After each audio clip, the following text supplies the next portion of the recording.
ფილმში ვიდობისა გოდერძი მზად არ იყო სტარტზეა და ჩვენი მაყურებელიც უკვე გვესალმება. მადლობა ჩვენს მაყურებელს, ხო? ლარის არადარის და გოდერძი. რამდენი საუკუნოვანი ისტორია. 26. მოკლედ, სანამ თქვენ მაყურებელს მიმართავთ მასზე რომ გამოგზავნონ თავიანთი სავარაუდო პასუხები, შეგახსენებთ თემას, რომ წელს 30 წელი უსრულდება ქართულ ლარს, ულამაზეს ფულის ერთეულს. სხვათა შორის აქვე ვიტყვი ბარემ, რომ ეს შეკითხვები, რომელსაც ახლა თქვენს წინაშე და აუდიტორიის წინაშე გავიტან, შედგენაში დამეხმარა ფულის მუზეუმის დირექტორი და აქვე დავაანონსებ, რომ შაბათს გადაცემას შაბათის დილაში მექნება დიდი რეპორტაჟი იმ თემაზე, რაზეც ახლა დღეს გამოსვლანა მაქვს. 30 წელი შეუსრულდა ქართულ ლარს, წელს იუბილე აქვს და ზოგადად ქართული ფულის ისტორია 26 საუკუნეს ჯერ რეპორტაჟი გაგეშვა და გამოსვლანა მე ჩაგეტარებინა. ჯერ გამოსვლანა რომ მოვთელოთ. რეპეტიცია გაქვს ანუ შენ ხა გენერალური რეპეტიცია. მე უკვე ცოდნით მიპასუხებდი და ახლა მირჩევნია ახლა გირჩევნია რომ უმეცრები ვიყოთ? არა. ამის ცოდნა უმეცრებას არ ნიშნავს. ეს ისეთი თემაა, რომელიც შეიძლება არ იცოდე და გეპატიოს, მაგრამ ჯობია რომ ვიცოდეთ, ხო მართალია? მოდი დღეს ამას იქეთ გვეცოდინე. გვეცოდინება. მაყურებელი თუ ხაზია, მაყურებელი ხაზია. გამოუშვათ პირველი შეკითხვა. მივხვდებით რომ საინტერესოა თქვენთვისაც. რომელ სამეფოში მოიჭრა პირველი ქართული მონეტა? კოლხეთის სამეფოში, დიაოხის სამეფოში, ლაზიკის სამეფოში თუ იბერიის სამეფოში? ან ლაზიკა, ან კოლხეთი. კი ბატონო, ჩვენ ხო მითხარით რომ კარგი თემაა. ძალიან კარგი თემაა, დასაწყისი უკვე გადასარევია. ესე იგი, რომელ სამეფოში მოიჭრა პირველი ქართული მონეტა? მეც ეგრე მახსოვს კოლხური ან მართალი ხარ ლაზიკა ან კოლხეთი მაყურებელი რას ამბობს?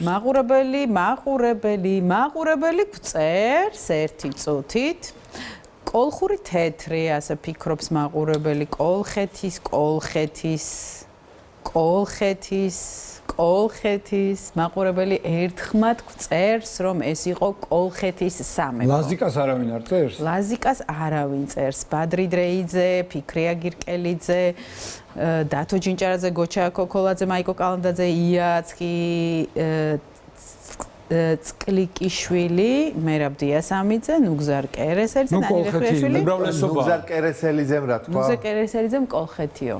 კოლხეთის სამეფოშია ჩვენი პასუხი. ნუგზარ კერესელიძეს კიდე ელოდება ერთი მისთვის ძალიან საინტერესო წარმოშობიდან, გეოგრაფიული წარმოშობიდან გამომდინარე. ლუდმილა თირქიამაც კოლხეთისა და ლუდმილა თირქიასთვის არ გაქვს საინტერესო შეკითხვა? კი, ლუდმილა თირქიასთვისაც იქნება საინტერესო. კოლხეთი რაზე შეთანხმდამ აუდიტორია და კოლხეთზე. კოლხეთუნა ბუდაღაშვილიც კი წერს უკვე საერთო ჯგუფში.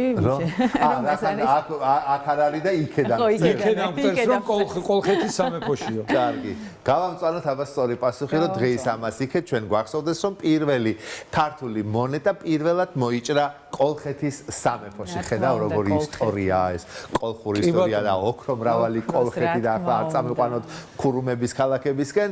გადავინაცვლოთ მეორე შეკითხვა, გამოუშვათ ეკრანზე. პირველად ქართული დამწერლობა ფულზე გამოჩნდა.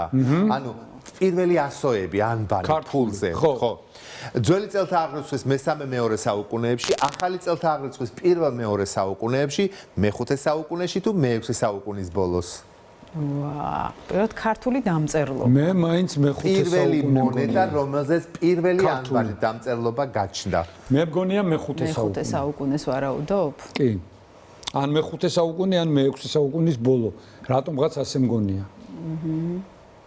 ხო, ძველი წელთა აღრიცხვის მესამე-მეორე საუკუნეში ჩვენ ისე ისტორიაში ისე ძველი წელთა აღრიცხვის მესამეში ფარნავაზმა არ შექმნა კაცო. მოიცადეთ. ხო და ეგრევე ფულზე არ იქნებოდა. ჩვენ ისტორიულად გვიცით ძველი წელთა აღრიცხვის მესამე-მეორე საუკუნეებში როგორი დამწერლობა გქონდა? ფარნავაზმა ხო შექმნა დამწერლობა. კი ბატონო. მეფე ფარნავაზმა. ხო, მე? ბორო ეგ ძველი წელთა აღრიცხვის მესამე საუკუნე არ არის? მესამე საუკუნეა, მესამე-მეორეა? კი, მესამეა და კარგი, მაყურებელმა რა თქვა? ეგრევე ფულზე. მაყურებელი რას ამბობს? მეხუთე საუკუნეს ვარაუდობს მაყურებელი.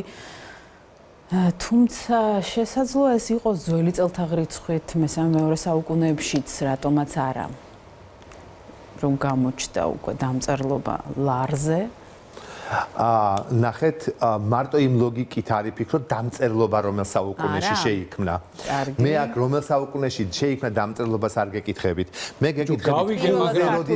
გავიგე, მაგრამ შექმნილი თუ არ იყო ფულზე როგორ იქნებოდა? ხო და მაგრამ ხო ანუ შექმნილია თავისთავად. ხო, ანუ შექმნილია უკვე. ან მე-5 საუკუნე, ან მე-6 საუკუნე, მაშინ. და იმ დონეზე განვითარდა ფულიც, რომ მონეტაზე აწერენ. ხო, და იმ დონეზე განვითარდა, იმ დონეზე განვითარდა დამწერლობა. დამწერლობა, სტამბაც. ამაზეა საუბარი ხო. აჰა, სამჭედლო, სადაც შენ ამბობ უკვე სტამბა, ფული, ანუ ქაღალდის ფულისკენ მიგვიქით. არა, სად იყო მაშინ ქაღალდის ფული?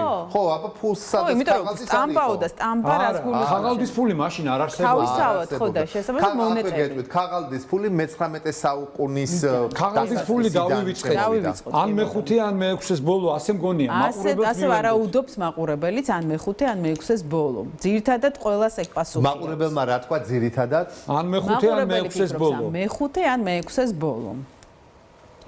პატრიდეიძე ფიქრობს, რომ ეს არის მე-5, გოჩა კოკოლაძე მე-6, ფიქრე გირკელიძე მე-5, ქეთევან ბუდაღაშვილი მე-6, ნანი რეხვიაშვილიც მე-6-ის ბოლოს ვარაუდობს, მაიკო კალანდაძეც მე-6-ის ბოლოს ვარაუდობს. ქეთევან ბუდაღაშვილს დაუჯეროთ რა. იაცკილი კიშვილი ფიქრობს, რომ ეს არის პირველი მეორე საუკუნე, არის ესეთი ვერსიაც. დაუჯეროთ ქეთევან ბუდაღაშვილს და მე-6-ის ბოლო თქვა. მე ყოველთვის რა მაინტერესებს ხოლმე იცი გამოცნობანას დროს. აი ხალხი რომლებიც ახლა ეკრანებთან სხედან და მსჯელობენ ჩვენთან ერთად. აი სიტუაციის ნახვა მინდა ვინ როგორ ზის. ხო, რა თქმა უნდა, ეს ძალიან საინტერესო. ტელევიზორებთან სხედან და ისე ვიყურებენ, ან მან მე-6 საუკუნის ბოლო დავაფიქსიროთ. დავაფიქსიროთ მე-6 საუკუნის ბოლო. კარგი, დავაფიქსიროთ მე-6 საუკუნის ბოლოს პირველად ქართული დამწერლობა გაჩნდა ფულზე და თქვენი პასუხი და ვერსია აბსოლუტურად სწორი. გახლავთ ჩემო პატივცემულებო, რაც მე ძალიან მახარებს. იმიტომ რომ როდესაც ჩვენ ამ კითხვებს ვადგენდით და ვეცნობოდი, ფიქრობდი რომ ცოტა უფრო გაგიჭირდებოდათ, მაგრამ ძალიან კარგად მიგხვდით. მაგრამ წინ არის ყველაფერი. წინ არის ყველაფერი. და სხვათა შორის კი, აი მეორე საუკუნეც იყო ბევრგან მოწერილი პასუხები. დავით აღმაშენებელი ჭრიდა, აბა. დავით აღმაშენებელი ჭრიდა. მხოლოდ სპილენძის მონეტებს, მხოლოდ ვერცხლის მონეტებს, ვერცხლისა და სპილენძის მონეტებს, თუ ოქროს, ვერცხლისა და სპილენძის მონეტებს. რა საინტერესოა. შენ რომელი გამოიგონე? მხოლოდ ალბათ ოქროს, ვერცხლის და სპილენძის მე ეგრე მონეტებს. ვფიქრობ, რომ იყო სამივე ვარიანტი. სხვათა შორის დავით აღმაშენებლის მონეტაზე ხო გახსოვთ რა წერია? მეფე კახთა რანთა და აი ყველა ის ჩამოწერილია. მაგრამ არც თუ დიდი მონეტაა. სხვათა შორის სანამ მაყურებლის შეკითხვები შემოვა, ხომ გაინტერესებს რაღაც ისტორიების მოგეშველებინათ? ხო. კარგი იქნებოდა ნამდვილად. ძალიან დიდი მნიშვნელობა ჰქონდა ამ 26 საუკუნის განმავლობაში, ხო?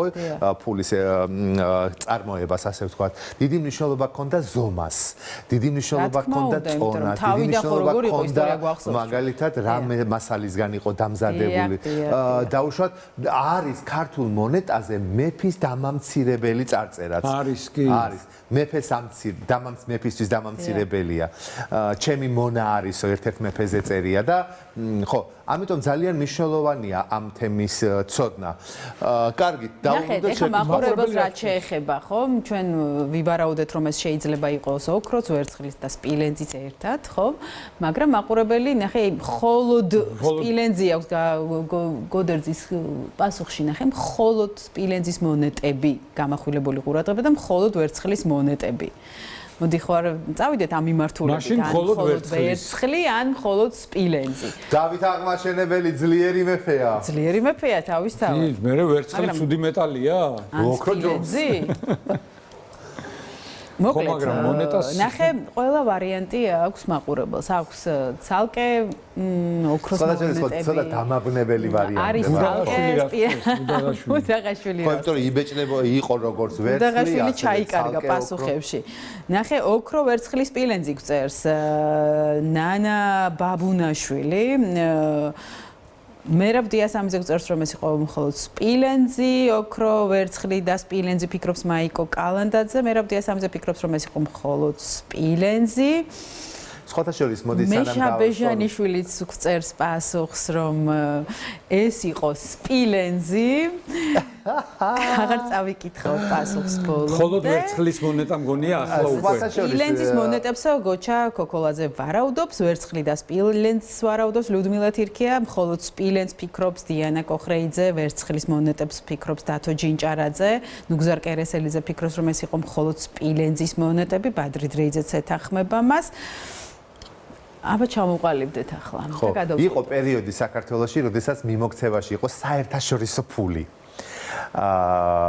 რომელიც ძალიან ბევრი ქვეყანაში იყო როგორც ევროა ეხლა ხო ასე იყო შაბათს გითხარი ბარემ დაგვიანოს და მხოლოდ სპილენძის მონეტებს მხოლოდ ვერცხლის მონეტებს ვერცხლისა და სპილენძის მონეტებს და ოქროს ვერცხლის მონეტებს გავამწვაროთ მხოლოდ ვერცხლის მონეტები თუ სპილენძი ვერცხლისა და სპილენძი იყო ვერსიებში ვერცხლი და სპილენძი კი ბოძო ნუ გველაძუობო ასე შემოგითვალა დრეიძემ. იყოს გველაძუობა, მთავარი აღმაშენებელი დავიმახსოვროთ რომ აღმაშენებელი ვერცხლი და სპილენძი, ოქრო არ ყოფილა ეს გავითვალისწინოთ ხო. კარგი, შემდეგი კითხვაც გნებავ? და საერთაშორისო ვალუტა ძალიან მაინტერესებს როგორ შაბათი ცელი თემაა, შაბათის გადაცემის რეპორტაჟს ვამზადებ დიც.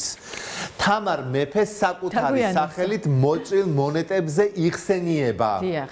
მეფის სახელით თამარის სახელით, დედოფლის სახელით თუ მეფისა და დედოფლის სახელით? საკუთარ სახელით მოჭრილ მონეტაზე იხსენიება მეფის სახელით. არა, თამარ მეფის, ან თამარის ან მეფის. როგორი კითხვაში რადევს?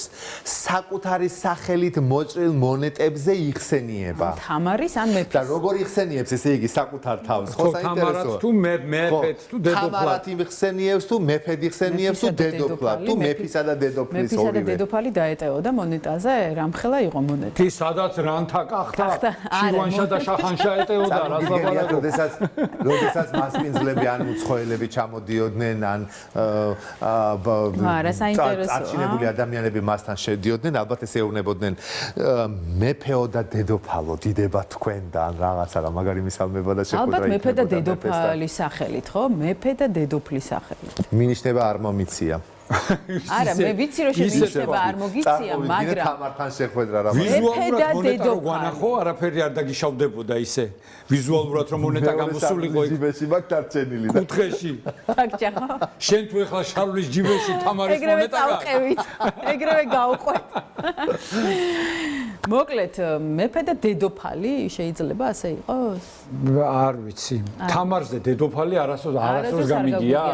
არა, თამარ მეფე საკუთარი არის მაგალითად აი რო იმოგზაურებ ისტორიულ ჰერეთში ან აი საქართველოს თურქეთის საზღვარზე მაჭახლის ხეობის იმ ნაწილში სადაც ჩვენი ისტორიული ქართველები ცხოვრობენ იქ ასე ეძახიან თამარ დედოფალას ასე ეძახიან თამარ მეფის ხიდით სადაც არაერთია აჭარაში ბევრი ძალიან თამარის ხიდები რა ან თამარის სახელით, მაგრამ ნაკლებად უფრო მეფის და დედოფლის სახელით. არა, მეფის სახელით არ მგონი, შეიძლება ვწდები. ვიცი, მაყურებელი, მე ვფიქრობ, რომ ეს ან მეფე და დედოფალი მაყურებელმა რა თქვა, ეგ არის ახლა მნიშვნელოვანი. მოკლედ, მაყურებელი წერს, არის ვერსია, რომ ეს იყოს თამარის სახელით, არის ვერსია, რომ ეს იყო მეფის სახელით, დედოფლის სახელით, თამარის სახელით, თამარ მეფის სახელით, მეფე და დედოფალი თამარი, მეფის სახელით, მეფისა და დედოფლის სახელით. კი, ყველა ვერსია. არ ვიცი, ნინო, შენ დააფიქსირე. მოდი ეს იყოს მეფის და დედოფლის სახელით. არ ვიცი, არ შემეშალოს, არ მინდა რომ შეგეშალოს კი არ დაგიჭერენ ახლა ვერსია. არა, არ მინდა რომ შევწდე.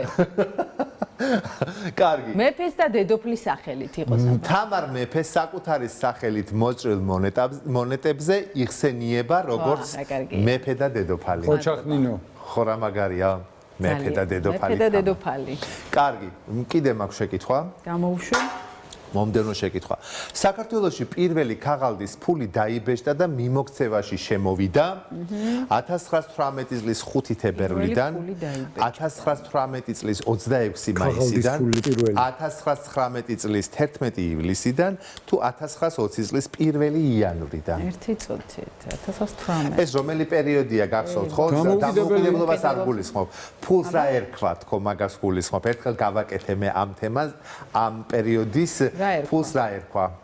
B O N ბონი. ბონი. ბონი ბონი. ბონი, გონი, ბონი. გონი ბონი. ბონი ერქვა. 1915 წლის თებერვლიდან 1918 წლის 26 მაისიდან 1919 წლის 11 ივლისიდან სხვათა შორის ეს ამ პერიოდში არის ობლიგაციების პერიოდიც არის. ეს ხო არ იყო 26 მაისი, არა, დამაბნეველია, მე მგონი, არ ვიცი. 19 წლის 11 ივლისიდან, ანუ 1 წლის უკვე იქნებოდა დამოუკიდებელი რესპუბლიკა. 1919 წელი რო არის, მოდი ამაზე შევთანხმდეთ. 18 თუ 9, მე 19 მგონია. მე 18-ს ვფიქრობ. 1918 წლის 5 თებერვალი, ნინო, ჯერ დამოუკიდებლობა გამოცხადებული არ არის. 26 მაისს აცხადებს ნოე ჟორდანია. ხო შეიძლება რომ გამოცხადებასთან ერთად ყოფილიყო. ეს ან 19 წელია, ან 20 წელია. ვაა, ან 19 ან 20 შენ ვფიქრობ? მე ასე მგონია. რა ვქნათ? ვაა, ნახე, მაყურებელი ფიქრობს ეს არის 1919 წელის 11 ივლისიდან. მეც ასე მგონია. 1919-ს ვარაუდობს მეორე მაყურებელიც კი 1918 რა გავამწვანო აქ ერთი კითხვა მაქვს კიდე 1919 წლის 11 ივლისი საქართველოში პირველი ქაღალდის ფული დაიბეჭდა და მიმოქცევაში შემოვიდა ეხლა გასცეს პასუხი ოთარმა 1919 წლის 11 ივლისი აჰა გითხარით 18 წელია. გიეუბნებოდა გველაძუაო. და რანაირად დამოუკიდებლობა თუ არ იყო გამოცხადებული? მე რა არ იყო გამოცხადებული, მაგრამ პროცესები ხო იყო მაქეთ. დამოუკიდებლობის პერიოდში. არა, ლოგიკურად გეუბნები, ანუ როგორ? ჩვეულებრივად 1918 წლის 5 თებერვალს სამეულის ამიერკავკასიის ფულის ერთეული შეცდომაა შეკითხვაში. არ არის შეცდომა. არა, შეცდომაა შეკითხვაში, მეგობრებო, დამეთანხმეთ. შეკითხვა უნდა ყოფილიყო მაშინ ამიერკავკასიაში, ამიერკავკასიის საერთო საქართველოში პირველი ქაღალდის ფული და ბონი აზერბაიჯანშიც გადიოდა და სომხეთშიც გადიოდა. გასაგებია, მაგრამ მე არ შეცდომაა შეკითხვაში. შეცდომა როგორ არ უყვარს გამარცხი? არა, ეს ჩვენ გამოვიცანით, მეგობრებო. არა, არ გამოვიცანით. არა, მე მოგდი 1918. ეს გუნდება. კითხვა მაქვს ერთი. ამიერკავკასიის ფედერაციული რესპუბლიკის ფული არ არის პირველი ქართული ფული. კარგი. არა, გეთანხმები. ბოლო შეკითხვა. მორჩა. ქართული ბონისათვის საჭირო ჭვირნიშნიან ქაღალდს, დამცავი ქაღალდი, ანუ ჭვირნიშნიანი არის დამცავი. საქართველოს დემოკრატიული რესპუბლიკა ერთ-ერთი ევროპული ქვეყნიდან ყიდულობდა. აქ დაგიკონკრეტე, რომ დემოკრატიული საქართველოს აქ რო დამიკონკრეტე, ეს არ ნიშნავს, რომ ისტორია იყავი. ეს ქვეყანა არის გერმანია, საფრანგეთი, პოლონეთი თუ იტალია. როგორ ფიქრობ? მე გერმანია მგონი ან იტალია. იცი რა, გერმანია მაშინ ძალიან ახლო და კავშირები ჰქონდა გერმანელებთან და ჰქონდა. შეიძლება რომ ან გერმანია ან იტალია. მაგრამ შეიძლება ამ ქაღალდს ამ ჭვირნიშნიან ქაღალდს გერმანიაში არ ყიდულობდნენ ახათ შეიძლება იტალიაში ამ პერიოდში კარგი გერმანიასთან განსაკუთრებით გერმანიასთან არაჩვეულებრივი განსაკუთრებით გერმანიასთან იტალიასთანაც ბრიტანეთთანაც მაყურებელი რას გვეუბნება მაყურებელი რას კი ყველასთან კარგი ურთიერთობა მაყურებელი ფიქრობს გერმანია საფრანგეთი ეგ ყოველთვის კი ნათმო და შემოვიდა რუსის ჯარი საფრანგეთი გერმანია მაგრამ მე ვფიქრობ რომ ეს არის იტალია. რა ვქნა? მითხარი და გავამწვანებ. ოთარ, მოდი ეს არის იტალია. იტალია? იტალია. საიდან მოიტანე ახლა იტალია? ეს მგონი რომ არის იტალია. არა მგონი. გინდა სამი დავყარო. ნუ კაი, ჰა, ნინო, იტალია. ქართული ბონისთვის საჭირო ჭვირნიშნიან ქაღალდს საქართველოს დემოკრატიული რესპუბლიკა ერთ-ერთი ევროპულიდან ყიდულობდა და ეს ქვეყანა არის იტალია. დიდი მადლობა. ძალიან საინტერესო იყო. დაველოდებით რეპორტაჟს უკვე შაბათს იმედის დილაში. ახლა 10 საათი